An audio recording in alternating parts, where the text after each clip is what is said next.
Grandma left her $2 million house to my sister who saw her twice a year. I visited weekly for 5 years and got nothing.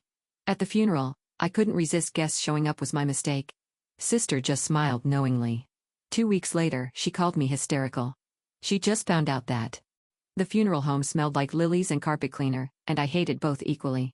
I stood near the back, watching people I barely recognized file past Grandma Ruth's casket. Cousins I hadn't seen since childhood. Neighbors from her street. A woman who kept dabbing her eyes and telling everyone she was Ruth's dear friend from the garden club, though I'd never once seen her at the house in 5 years of weekly visits. 5 years.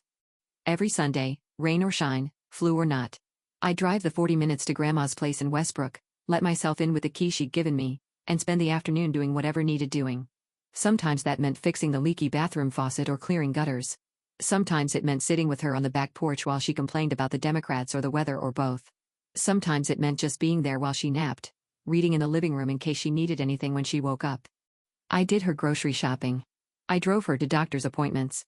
I held her hand in the emergency room when she fell and broke her wrist 2 years ago, stayed with her through the whole ordeal while they set it and put on the cast, then stayed another 3 days at her house to make sure she could manage. And now I was standing at her funeral with absolutely nothing to show for it. The will had been read 3 days ago. I'd sat in the lawyer's office with my sister Diana, fully expecting the usual arrangement. Some jewelry, maybe. A portion of the savings. Perhaps even a small acknowledgement of the time I'd put in. Instead, the lawyer had adjusted his glasses and read in that flat, professional tone they must teach in law school. To my granddaughter Diana Marie Holloway, I leave my residence at 47 Maple Lane, Westbrook, along with all its contents and any remaining balance in my primary savings account. I'd waited for my name. Waited through the next paragraph about charitable donations to the Presbyterian Church. Waited through the bit about the antique clock going to some cousin I'd never met. My name never came. Diana had looked over at me with an expression I couldn't quite read. Not gloating, exactly. More like confirmation. Like she'd known all along and was just waiting to see how I'd react. I didn't react. I sat there like someone had unplugged me, nodded when the lawyer asked if I had any questions, and walked out to my car where I sat for 20 minutes staring at nothing. Now here we were at the funeral, and I couldn't stop thinking about it. $2 million. That's what Grandma's house was worth now, easy. Probably more, the way Westbrook had exploded in the last decade. All those tech workers from the city buying up property, renovating everything, driving prices through the roof. $2 million to Diana, who showed up twice a year if Grandma was lucky. Christmas and Grandma's birthday. 4 hours total, maybe 6 if you counted the time Diana spent resting in the guest room because the drive was just so exhausting. I picked up a glass of water from the refreshment table, more for something to do with my hands than because I was thirsty. Sarah. Diana materialized beside me, perfectly composed in a black dress that probably cost more than my monthly rent. Her hair was doing that sleek, professional thing it always did, and her makeup was immaculate. Even her grief looked expensive. Diana. I wanted to say, she started. Don't. I know you're upset about the will. I laughed. It came out sharper than I intended, and a few people glanced over. I lowered my voice. Upset, sure. Let's call it upset. Grandma made her own choices, Sarah. I can't control what she decided. No, I suppose not. I set down the water glass harder than necessary. I'm sure you're just as surprised as I am that your twice-yearly appearances somehow outweighed 5 years of actual presence. Diana's eyes flickered, but her expression stayed smooth. Maybe presence isn't everything. What's that supposed to mean? It means. She paused, arranging her face into something approximating sympathy. It means maybe Grandma had her reasons. Reasons you and I might not understand. I stared at her. My sister, 3 years older, always more successful, always more put together, always somehow landing on her feet while I scrambled to keep up. Growing up, she'd been the one who got the new clothes while I got the hand-me-downs. She'd been the one who got the car for her 16th birthday while I had to save for 2 years and buy a rusted Honda from a guy named Steve who definitely lied about the transmission. And now she was getting a $2 million house for doing nothing. Right, I said. Her reasons. I'm sure they were excellent. Diana's smile then was something I'd never seen before. Not triumphant, not smug, not even satisfied. It was knowing. Like she had a secret she was enjoying far too much. You know, Sarah, she said, adjusting her purse strap, I really am sorry it worked out this way. Are you? I am. But you have to understand, these things happen for reasons we can't always see. Grandma was a complicated woman.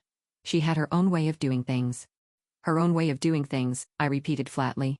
Is that what we're calling it? I just think. Diana looked around the room, at all the mourners with their hushed voices and paper plates, then back at me. I think maybe you spent all that time for the wrong reasons. Maybe Grandma could tell. Something hot and ugly rose in my chest. The wrong reasons. I spent 5 years taking care of her because she was my grandmother and she needed help. Because it was the right thing to do. Because I loved her. Did you, though? Diana tilted her head slightly. Or did you love what you thought you'd get out of it? I wanted to slap her. The urge was so strong my palm actually tingled. 5 years of driving out there every week, of putting up with Grandma's moods and her stubbornness and her increasingly creative complaints about her neighbors. 5 years of rearranging my schedule, of missing things, of being the one who showed up when she needed someone. And Diana was standing here suggesting I'd only done it for the money. I'm going to go, I said, before I say something I'll regret. That's probably wise. Diana smoothed down her dress. Take care of yourself, Sarah, really. I mean that. I walked out of the funeral home into the gray afternoon drizzle, got into my car, and sat there for a long time. The windshield fogged up from my breathing, and I let it, watching the outside world blur into meaningless shapes. I'd done everything right, everything. And I'd gotten nothing. The drive home took forever. Traffic was bad, and I hit every red light between Westbrook and my apartment in the city. By the time I pulled into my parking spot, I was wrung out, hollowed out, running on nothing but leftover adrenaline and the dregs of the coffee I'd had that morning. My apartment was small and dim, the afternoon light filtering weakly through windows that needed cleaning. I dropped my bag on the floor, kicked off my shoes, and collapsed onto the couch without even taking off my jacket. The ceiling had a water stain in the shape of Florida. I'd been meaning to tell the landlord about it for 3 months. The fridge hummed. A car alarm went off somewhere outside, triggering a dog's frantic barking. This was my life. 34 years old, working as a paralegal at a mid-tier law firm, living in a one-bedroom apartment with Florida on my ceiling and nothing much to look forward to. I'd built my Sundays around Grandma Ruth for half a decade, and now those Sundays stretched out ahead of me, empty and echoing. I thought about calling my friend Maya, but I didn't have the energy to explain everything. I thought about ordering food, but my stomach felt like a clenched fist. I thought about crying, but the tears wouldn't come. I was too tired even for that. Instead, I lay there and stared at Florida and tried not to think about Diana's knowing smile. The next 2 weeks crawled by like something wounded. I went to work. I filed documents. I sat in on depositions and took notes and pretended to care about property disputes and contract violations. My boss, a woman named Helen who had never once asked how I was doing in 3 years of employment, asked how I was doing. I said fine. She nodded and walked away, her interest already expended. I went home. I ate takeout that all tasted the same. I watched shows I'd already seen, unable to focus on anything new. I slept badly and woke up tired.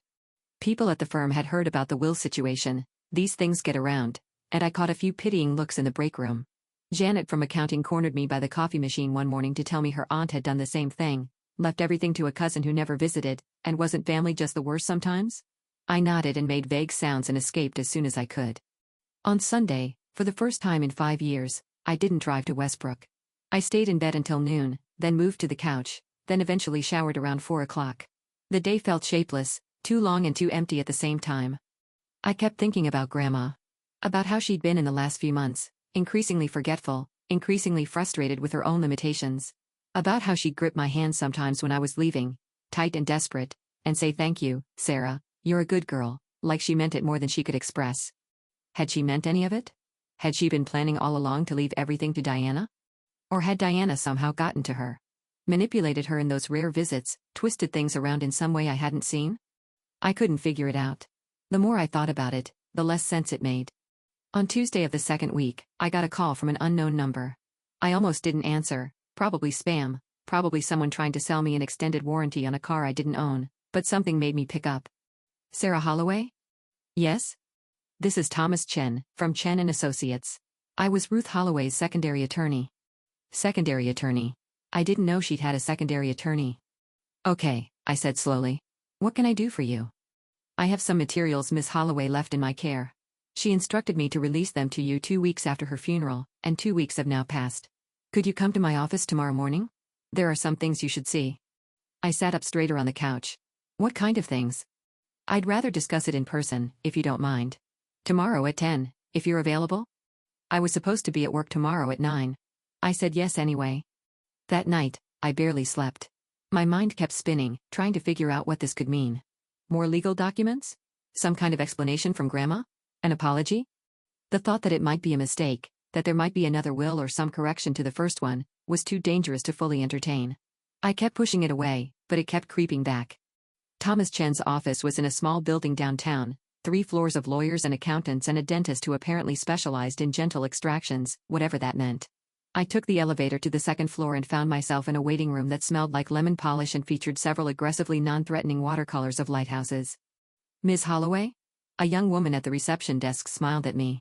"Mr. Chen is ready for you. Right this way." Chen's office was cramped but tidy, every surface covered in neat stacks of paper. The man himself was small and silver-haired, with reading glasses pushed up on his forehead and an expression of mild professional concern.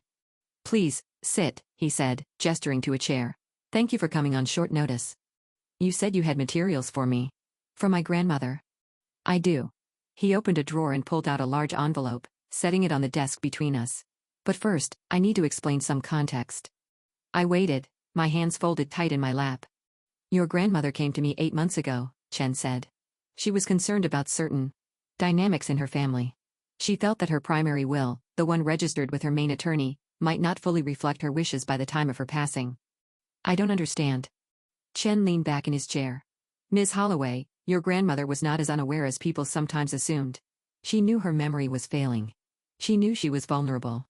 And she knew that certain family members had been—" He paused, choosing his words carefully, positioning themselves to take advantage of that vulnerability. "Diana," I said. He inclined his head slightly. "I'm not at liberty to make accusations. But your grandmother had her suspicions. She came to me in secret, without telling anyone, and she made certain arrangements." He pushed the envelope toward me. "This is for you." I picked it up. It was heavier than it looked, thick with papers. My name was written on the front in Grandma's shaky handwriting, Sarah Marie. "What is this?" "Open it." I did. Inside was a letter, several pages long, and behind it a stack of documents covered in legal language and numbered paragraphs. The letter started. "My dearest Sarah. If you're reading this, I'm gone, and I'm sorry. I'm sorry for the confusion and hurt the other will must have caused you. Please believe me when I say it was not my true wish. I know you've been visiting me every week for years. I know you've taken care of me when no one else would. I know you've given up Sundays and evenings and pieces of your life to make sure I was okay. You did this not because you expected anything in return, but because you loved me. That's not something I could ever repay, and I want you to know I saw it. I saw you, Sarah. Your sister Diana has been visiting me too, though not in the way you might think. In the last year, her visits became more frequent, though always when you weren't around. She would bring papers for me to sign. She told me they were tax documents, insurance forms, things I needed to deal with. My eyes aren't what they used to be, and my mind. Well, you know how my mind has been. I signed what she told me to sign. I didn't realize what I was signing until it was too late. I stopped reading. My hands were shaking. Keep going, Chen said quietly. By the time I understood what Diana had done, that she'd gotten me to sign a new will leaving everything to her, I was too embarrassed to tell anyone. Too ashamed. My own granddaughter, and I'd fallen for it like a fool. I couldn't bear for you to know how stupid I'd been. But I also couldn't let her win. I went to Mr. Chen, and I told him everything. Together, we made a plan. I couldn't change the will Diana had made me sign without alerting her. She would have found a way to make me sign another one. So instead, I made other arrangements. Sarah, the house at 47 Maple Lane is not what it appears to be. When your grandfather and I bought that house 50 years ago, we knew the land was special. The property includes an easement for what was then a small creek running through the back lot. That creek has since been developed into the primary water drainage channel for the entire Westbrook Heights development, all those fancy new houses they built in the last decade. What Diana doesn't know is that I never sold or transferred the water rights associated with that easement. The current development company, Westbrook Heights LLC, has been operating under an informal agreement that expired when I died. They will now need to negotiate a new agreement with whoever holds those rights. That person is you. I have placed the water rights deed, along with all associated documentation, in a safe deposit box at First National Bank. The key is taped to the back of the photograph of your grandfather that hangs in my bedroom, the one in the silver frame that Diana never liked because she said it clashed with the decor. Get that key, Sarah. Get to that box. And then get yourself a good lawyer. I put the letter down. My vision had gone blurry, and I realized I was crying. The water rights, I said, my voice cracking. Are they really worth considerably more than the house? Chen confirmed. I've done some preliminary research. The Westbrook Heights development generates significant drainage fees, and they have no legal right to continue operating without a valid easement agreement. They'll have to negotiate with you. Based on comparable cases, you're looking at, well, let's just say it's substantial. Very substantial. How substantial? Chen smiled for the first time. I'd estimate the annual fees alone would be in the high six figures. And that's before we discuss any back payments or settlement negotiations. The total value of those rights, properly leveraged, could easily exceed $10 million. I couldn't breathe. I actually couldn't breathe. But there's one more thing, Chen said. Your grandmother anticipated that Diana might contest your claim or cause difficulties, so she left instructions for a second phase. Second phase? The documentation in that envelope includes records of every document Diana had your grandmother sign over the past year. Times, dates, and most importantly, witnesses. Your grandmother made sure to have me verify her state of mind before each of Diana's visits. We have affidavits stating that she was not competent to sign legal documents during several of those occasions. If Diana contests anything, you have everything you need to prove undue influence and possibly fraud. I stared at him. Grandma planned all of this? Your grandmother, Chen said, his smile widening, was considerably sharper than anyone gave her credit for. She wanted Diana to think she'd won. She wanted Diana to have the house, to feel secure in her victory. And then she wanted you to understand exactly what that victory was worth. A house with water rights she doesn't own. Precisely. Diana can have the property. She just can't do anything with it. The moment she tries to sell or develop, she'll discover that the water drainage rights are controlled by someone else. Someone who has no legal obligation to negotiate with her at all. I started laughing. It bubbled up from somewhere deep, hysterical and relieved and still half crying, and I couldn't stop. Grandma. My sharp, stubborn, impossible grandmother, who everyone thought was losing her mind, had played the longest game imaginable. I picked up the letter again, flipping to the last page. One more thing, Sarah. When Diana finds out about all of this, and she will find out, I want you to remember something. I never forgot a single Sunday you spent with me. I never forgot the faucet or the gutters or the time you stayed up all night when I had that awful cough. I never forgot the way you held my hand when I was scared. Diana thought she was smarter than everyone else. She thought I was just a confused old woman she could manipulate. But I've been watching her for longer than she knows, and I've been waiting for someone to fight back. You're that someone, Sarah. Not because you're ruthless or clever or good at games, you're none of those things, and thank God for it.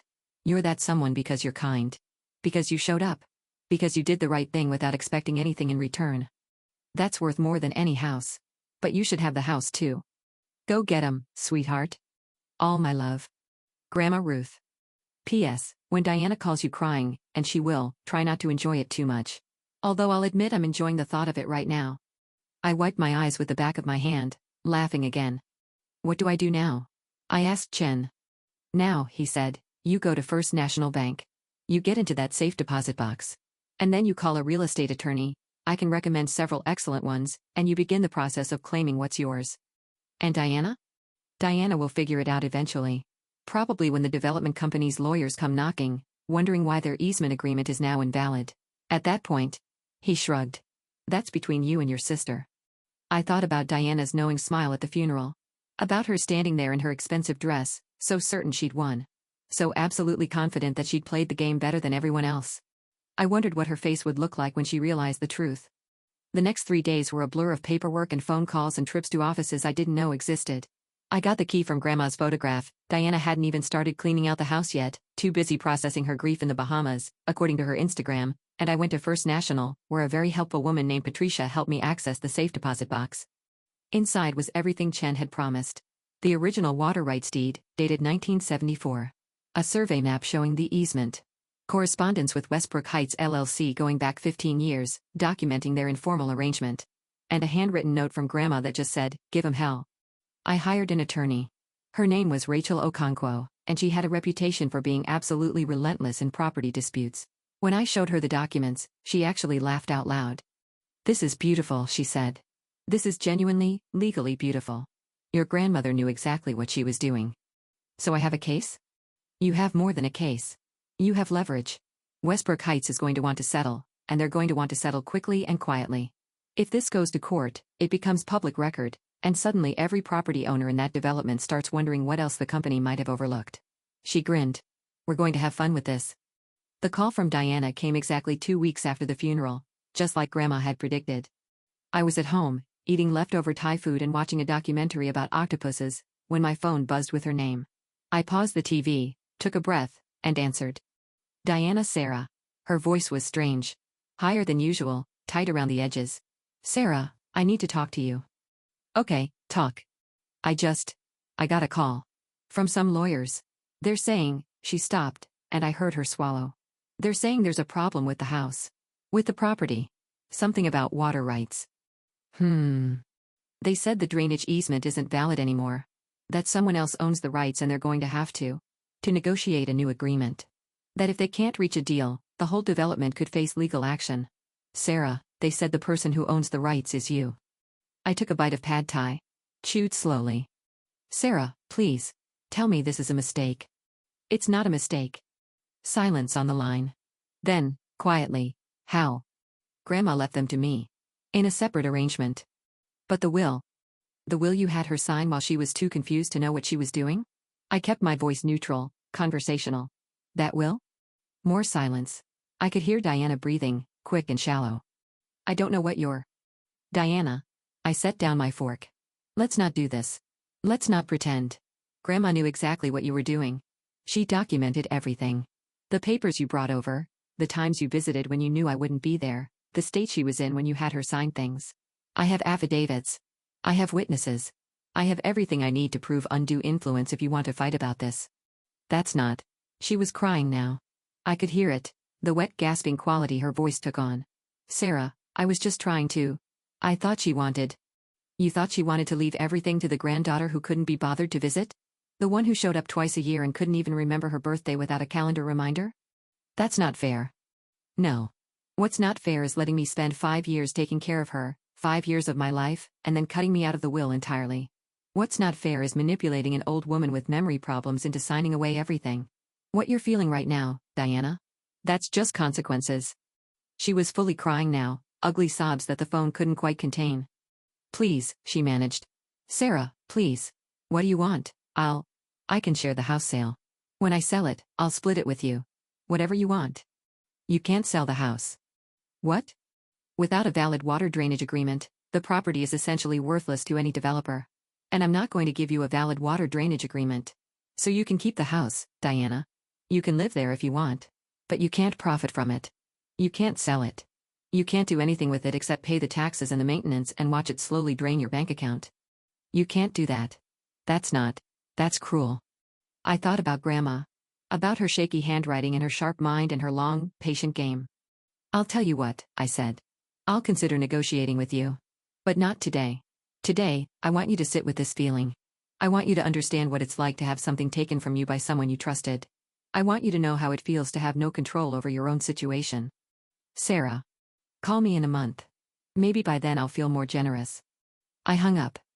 The octopus documentary was still paused on my TV, frozen mid-tentacle. I unpaused it and went back to eating my pad thai. My phone buzzed again. Diana, calling back. I declined the call. It buzzed again. Declined again. The third time, she sent a text, please. We need to talk about this. I typed back, in a month. Then I muted her number.